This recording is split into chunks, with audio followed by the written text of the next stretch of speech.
आज मैं आपको एक दिलचस्प मेरे जो मित्र के साथ मेरी वार्तालाप हुई थी उसके बारे में बताऊंगा। ये बातचीत नॉर्मल शुरू हुई थी लेकिन कहां तक पहुंच गई थी, हिंसा तक पहुंच सकती थी। हमारी जो मित्रता थी वो भी खतरे में आ गई थी।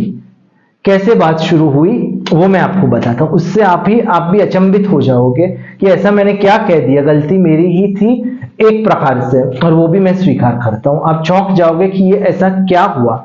बात शुरू हुई थी, हमारा रविवार का दिन था। हम सब मित्र रेस्टोरेंट में ज्यादातर मिलते थे और सब लोग मिलके चाय पीते थे। उस दिन सिर्फ मैं और मेरा एक मित्र था। चाय पी, हमने चाय मंगाई और चाय की चुस्की लगाई। मैंने बोला चाय मेरे को वाकई यहाँ की बहुत अच्छी लगती है। मेरे मित्र ने कहा मुझे मेरी माँ के हाथ की जो चाय है उससे बेहद खुशी मिलती है। शब्द पे गौर कीजिए, खुशी मिलती है। अच्छा, मैंने बोला तुझे चाय, तेरी माँ के हाथ की जो चाय है उससे बहुत खुशी मिलती है, इसके अलावा तुझे किस चीज से खुशी मिलती है? उसने बोला धन कमाने से, मुझे ढेर ढेर सारा धन कमाना है, मैं बहुत खुश हूं। अभी मेरे पास इतना धन आ गया है कि कुछ वक्त तक अगर मैं कुछ ना करूं तो भी मेरे पास इतना धन है और मैं कोशिश करता हूं कि मेरा पूरा जो फ्यूचर है सिक्योर हो जाए।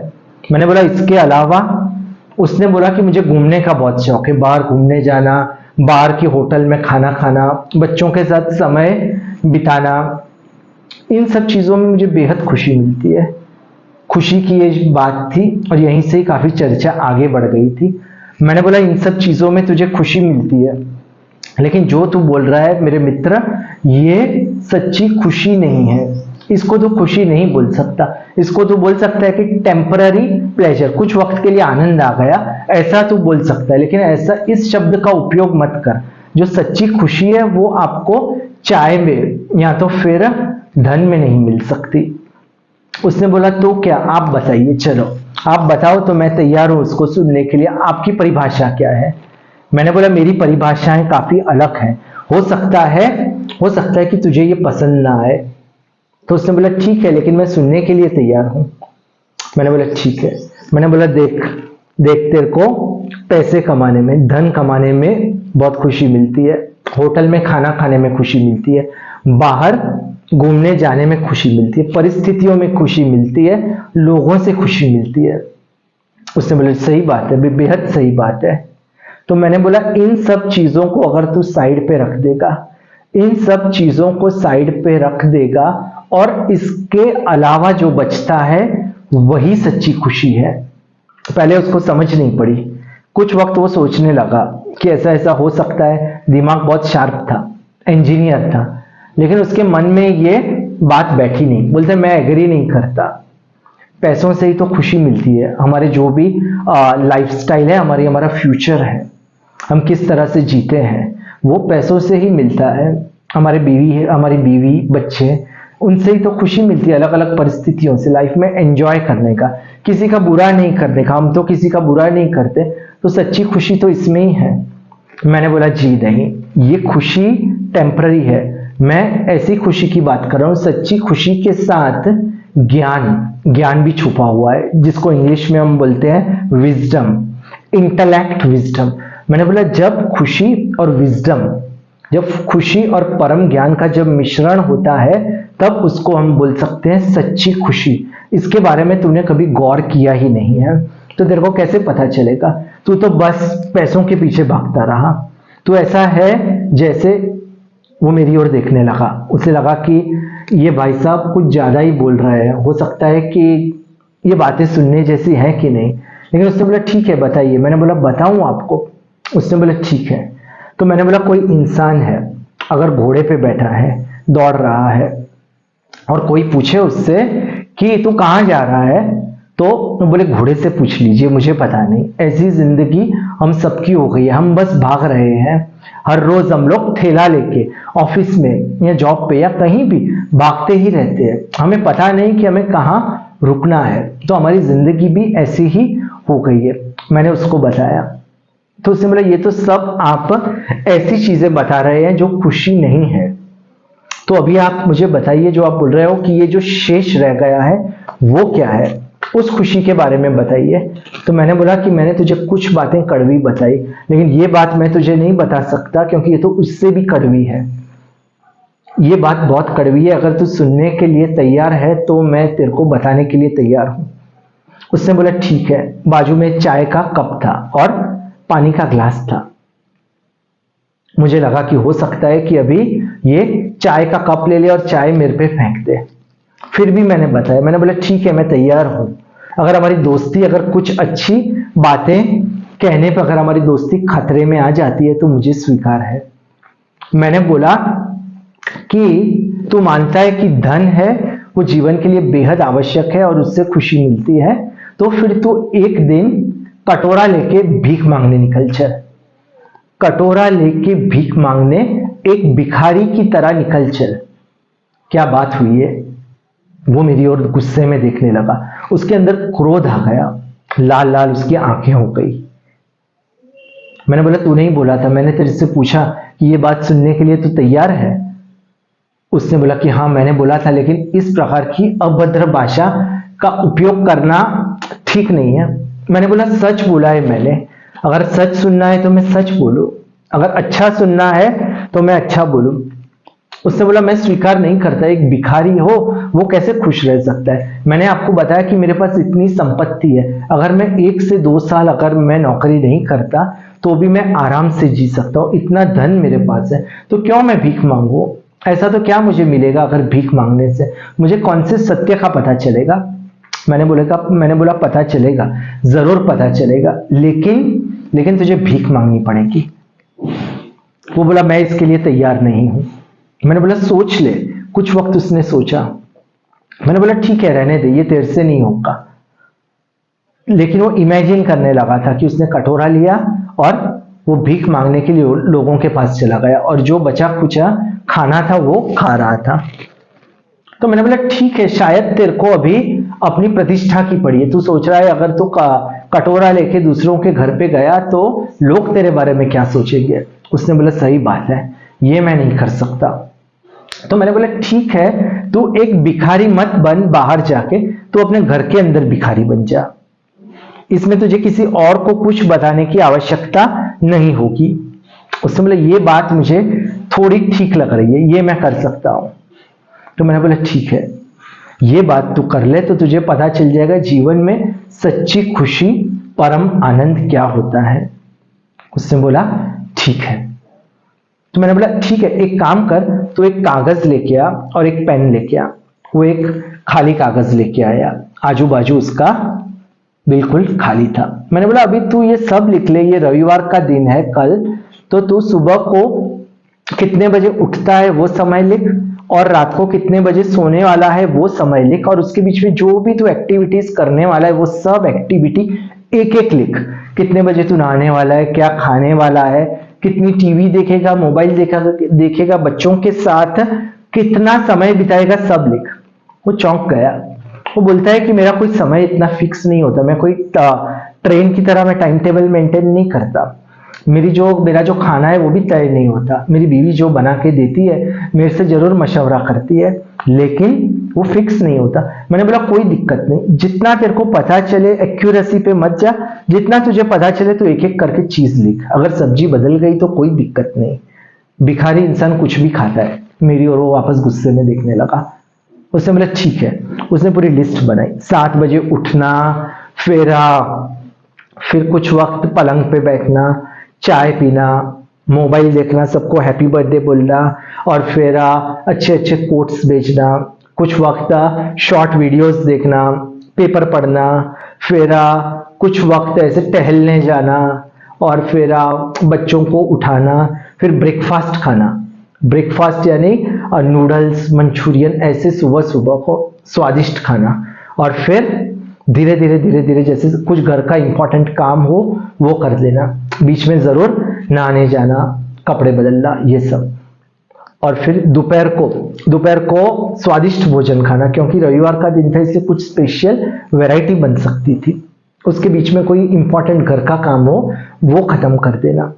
फिर दोपहर का खाना खा के आराम से सो जाना, रविवार का दिन होता है। शाम को वापस उठना, कुछ वक्त बच्चों को देना, फिर घूमने जाना कहीं पे, और फिर रेस्टोरेंट में खाना खाना, क्योंकि वीकेंड है। रेस्टोरेंट में खाना खाया, फिर हो सकता है डेजर्ट खाया जाए, और डेजर्ट खाने के बाद आके वापस कुछ वक्त वेब सीरीज देखनी और फिर रात को सो जाए। ये उसकी लिस्ट बनाई उसने, और ये लिस्ट देख के भी वो खुद चौंक गया कि क्या मैं इतने सारे काम करता हूं। फिर उसने बोला ठीक है, ये मेरी लिस्ट है, आप देख लीजिए। मैंने बोला लिस्ट तेरी बराबर है, अब इस लिस्ट को घुमा दे। ये तो एक अमीर इंसान की लिस्ट है, हमको एक गरीब इंसान बनाना है, एक भिखारी बनाना है। उसने वापस मेरी और आंखें निकाल के देखी। फिर उसने मेरे को कागज उल्टा करके दिया। मैंने लिखा 7 बजे उठना, 11 बजे सोना, बाकी सब जो चीजें हैं वो मैं डिसाइड करूंगा। मैं तुझे गरीब बनाऊंगा क्योंकि मुझे तुझे ज्ञान देना है, परम ज्ञान देना है। मैंने बोला 7 बजे तू उठेगा, पलंग पे बैठ जाएगा, कुछ वक्त ऐसे ही बैठेगा, कुछ नहीं करेगा, बस ऐसे पलंग पे बैठ गया। फिर एक केला खाएगा, सिर्फ एक केला, एक केला और कुछ और फ्रूट हो तो, अगर अंगूर हो, कुछ अंगूर, ड्राई फ्रूट नहीं, सादा फ्रूट।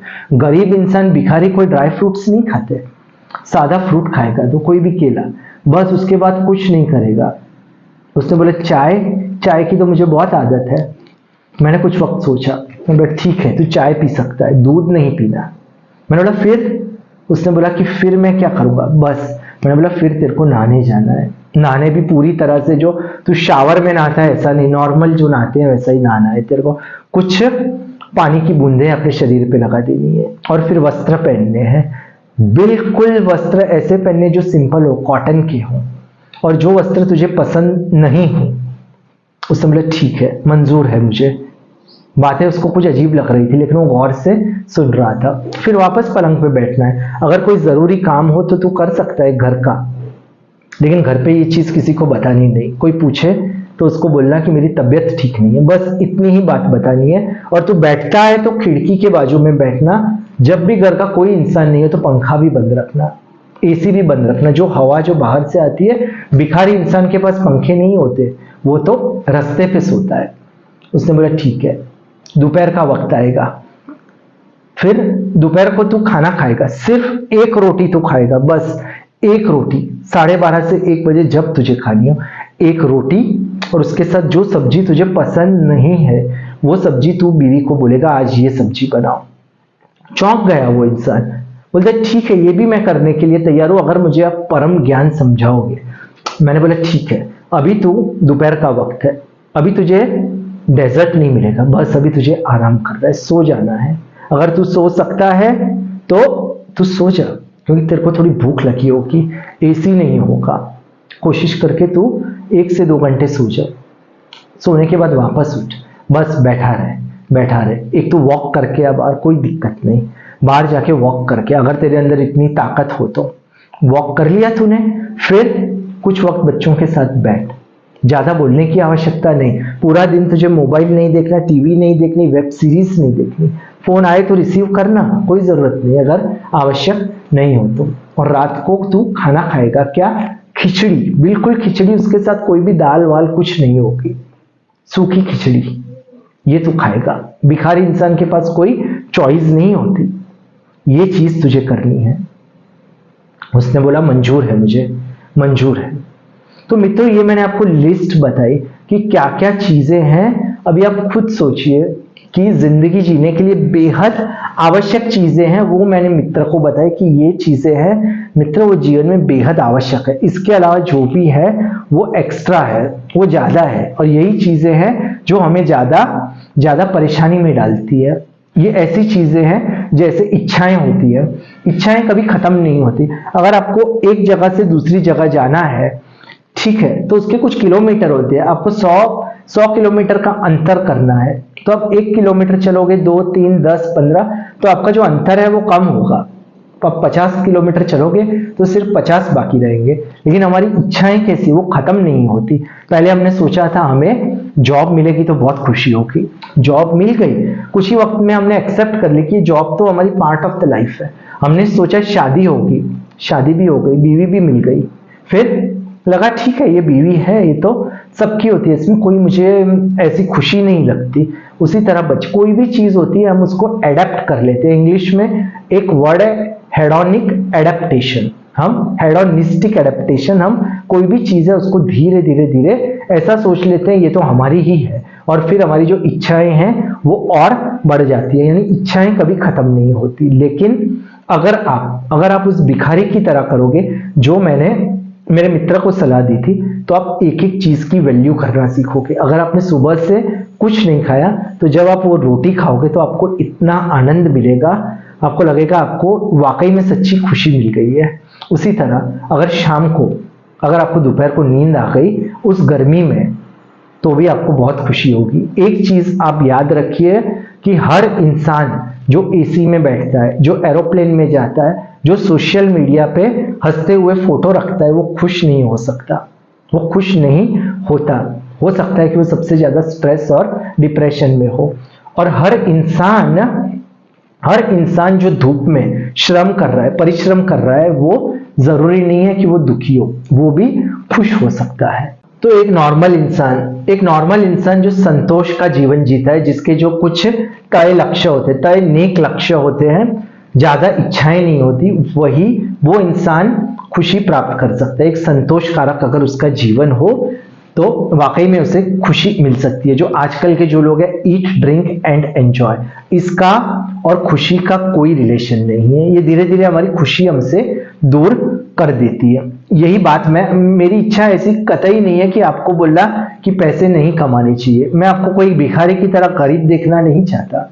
मैं भी चाहता हूं कि आप लोग सब लोग आर्थिक रीत से संपन्न हो, मेरी भी यही इच्छा है। लेकिन हमें समझना चाहिए कि क्या क्या चीजें जीवन के लिए अनिवार्य है, और हमारे जो लक्ष्य हैं उसे हमें रिवाइज करना चाहिए कि क्या क्या हमारे लक्ष्य हैं, क्या इरादे हैं, क्या ये वाकई में जरूरी है, क्या इनकी जरूरत है कि ये फिजूल में हम, जैसे वो इंसान घोड़े पे बैठता है, उसे पता नहीं होता कि वो कहाँ जा रहा है, वो घोड़े से पूछना पड़ता है। उसी तरह हमारा भी जो जीवन है वो सही दिशा में जाना चाहिए। ऐसा ना हो कि कई इंसान होते हैं, जब उनके जीवन के कुछ पल बाकी होते हैं, जो बिस्तर पे होते हैं, तब वो सोचते हैं कि काश हमने ऐसा किया होता, हमने तो व्यर्थ में हमारा जो जीवन है वो बर्बाद कर दिया। मार्गदर्शक की जरूरत रहेगी मित्रों, इसीलिए मैं आपके पास आता हूँ, इसीलिए मैं आपको बातें बताता रहता हूँ, ताकि आपको जीवन में सही मार्गदर्शन मिले। आपको जीवन में मार्गदर्शन मिलेगा तो जो आपकी गाड़ी है, अगर हमारी गाड़ी कोई पटरी से बाहर चली जाती है, तो जैसे मैंने उस मित्र को सलाह दी, मुझे पता था कि वो मित्र गुस्से हो सकता है, हमारी मित्रता खतरे में आ सकती है, लेकिन मैंने उससे सलाह दी। हम यही करते हैं, हम सब लोगों को जो सच है वो बताते हैं। लाइफस्टाइल चेंजेस हमको जीवन में लाने पड़ेंगे, उसी से हमको सच्ची खुशी मिलती है। तो आपके लिए इसमें क्या एडवाइस है मित्रों? आपके लिए 2 एडवाइस है। हर वीक मैं आपको कुछ ऐसी चीज बताता हूं जो मैं आपको बोलता हूं कि आप लिख लीजिए, आप याद रखिए, हो सके तो उसको रिवाइज कीजिए और उसको जीने की कोशिश कीजिए। हर बार मैं ये बोलता हूं। तो आज मैं आपको 2 चीजें बताऊंगा, वो आप याद रख लीजिए, ये पूरी जिंदगी आपको काम आएंगी। पहली जो चीज है वो मैंने आपको बताई कि कोई भी चीज है उसकी आप वैल्यू करना सीखिए। जैसे जैसे आप चीजों की वैल्यू करोगे तब आपको पता चलेगा कि उनका कितना इंपॉर्टेंस है। कोई भी चीज आ गई, हमने उसे एक्सेप्ट कर लिया। एक मोबाइल आ गया हमारे पास, हमने सोचा ये मोबाइल मिलेगा, लेकिन कुछ वक्त के बाद जब वो मिला तो हमें लगता है कि जी ये मोबाइल तो नॉर्मल है, इसमें कौन सी बड़ी बात है। हमने वो चीजें एक्सेप्ट कर ली, उस पर हम एडेप्ट हो गए। इसलिए जैसे वो जो भिखारी था, उसके पास खाना नहीं था, फिर एक दिन जब उसको रोटी मिलती है तो उसको वाकई में सच्चा आनंद होता है। भले आपके पास कितने भी पैसे पड़े हैं बैंक में, लेकिन एक नॉर्मल इंसान की तरह आप जीवन जियो और हर चीज की आप वैल्यू करो। अगर किसी इंसान को आप बोल दो कि कल तेरी मृत्यु होने वाली है, ठीक है, और दूसरे इंसान को आप बोलो कि अभी तो तेरी बहुत जिंदगी लंबी है। अगर आप किसी को बोलोगे कि आपकी कल मृत्यु होने वाली है, तो वो उसके आजू बाजू जो भी चीज होंगी, उसके बच्चे होंगे, उसके बच्चे को गले लग जाएगा, उसके साथ खेलेगा, उसकी वैल्यू करेगा, क्योंकि उसको लगेगा हो सकता है ये मेरे बच्चे के साथ आखिरी मीटिंग है, क्योंकि वो वैल्यू करना अभी सीख चुका है। और दूसरा इंसान है, वो सोचेगा ये बच्चा तो मेरे साथ ही रहने वाला है, अभी मेरे साथ रहेगा और मैं जब बूढ़ा होऊंगा तब मेरी सेवा करेगा। ये सब चीजें हमको मेंटालिटी निकालनी है। जो भगवान ने हमें दिया है उसके लिए हमें उसका शुक्रिया करना है और उसकी वैल्यू करनी है। ये पहला पॉइंट था, ये आपको याद रखना है। और दूसरा, एक दिन आपको भी भिखारी बनना है। एक दिन आपको पूरे पूरे वीक में हो सके तो वीक में एक दिन आप, जैसे मैंने उस इंसान को बताया कि आप बिल्कुल जो जरूरी अनिवार्य चीजें हैं वही करिए। समय पे उठना, समय पे सो जाना और बिल्कुल सिंपल लाइफ रखिए। आप भी ऐसा ही कीजिए, जो भोजन आपको पसंद नहीं वही भोजन खाइए। मोबाइल से आप टोटली दूर रहिए। जो वस्त्र आप पहनते हो उन वस्त्रों से भी दूर रहिए। ये बहुत बहुत इंपॉर्टेंट है। ये मेरा वीडियो देख के आप वापस सुन लीजिए जो मैंने उसको एडवाइस दी। उसको इससे कितना लाभ हुआ उस पर हम नहीं जाते। हमको कितना लाभ इससे मिलने वाला है उस पे हम फोकस करेंगे। तो आशा करता हूँ ये वीडियो आपको पसंद आया होगा और इसी प्रकार के हम वीडियोस आपके साथ शेयर करते रहेंगे और आप इस वीडियो को एंजॉय कीजिए और दूसरे लोगों तक भी शेयर कीजिए। प्रणाम।